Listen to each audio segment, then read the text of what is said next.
और जो भ्रम फैलाया गया जातिगत जनगणना को लेकर, मैं स्पष्ट करना चाहता हूं,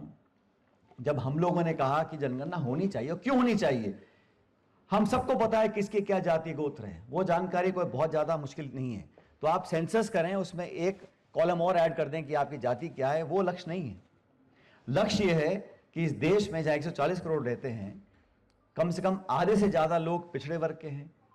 और हमारे दलित भाई बहनों आदिवासियों की गिनती पहले से होती है। उद्देश्य था कि एक इस प्रकार का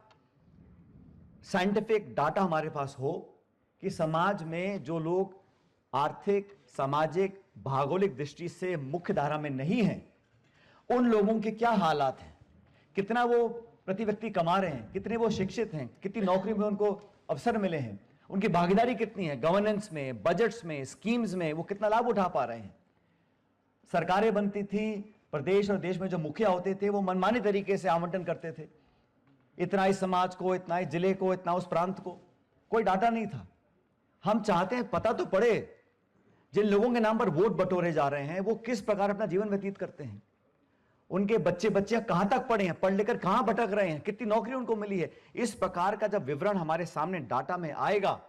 तो हम कह सकते हैं कि हमने 100 रुपए आवंटित किए थे इस समाज के कल्याण के लिए और यहां पे सिर्फ 20% पैसा यूज किया है, या यहां पर सब बहुत प्रगति कर चुके हैं, हमें किसी और वर्ग को विद इन ओबीसी देखना है, क्योंकि ओबीसी भी कोई एक समाज नहीं है। और सबसे बड़ी बात यह है, जब अलग अलग समाज हैं, और जैसा यहां एक वक्ता बोल रहे थे, ओबीसी का मजहब हो सकता है, आप सिख हो, मुसलमान हो, हिंदू हो, लेकिन वर्ग वही है। वर्ग कौन सा वर्ग है? जिन दो हाथों से जो काम करता है वही पिछड़ा वर्ग है। वो अन्नदाता भी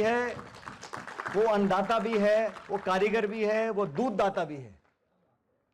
हाथों से मेहनत करने वाले लोगों को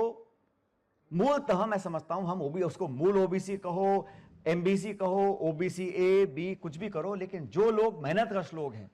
जो खून पसीने से इस देश का, हम सबका पेट पालते हैं, इस धरती का सीना फाड़ कर नाच पैदा करते हैं, वही तो पिछड़े लोग हैं। और उन लोगों को, इस पीढ़ी को और आने वाली पीढ़ी को हम लोग ताकत कैसे दे सकते हैं, यही जिम्मेदारी हमारे ऊपर है।